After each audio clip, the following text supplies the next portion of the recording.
tushdi. Sog'ligi uchun yordam bersangiz sizlardan iltimos.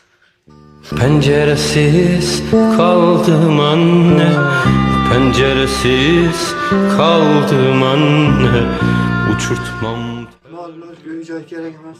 Dalam tuzalib ketsa bo'ldi. Yordam beringlar iltimos.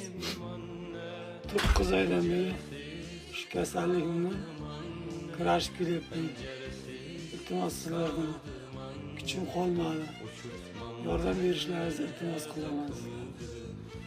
Ro'za Ramazon oyida ihson qilaman deyilgan akalar, opalar, mana haqiqiy yordamga muhtoj akamiz. Qo'ldan kelgancha o'sha akamizga yordam qilaylik. 9 oydan beri jigar siroz bilan kurashib kelyapti. Hali akamiz yosh, ikkita farzandlari bor. Hali farzandlarining to'yini ko'rgani yo'q, nabiralarini bag'riga bosib ko'rgani yo'q hali. Kartaga 5000 tashlasak ham shu akamizni Hindistonga borib davolatib kelamiz. Hurmatli vatandoshlar, shu akamizga qo'ldan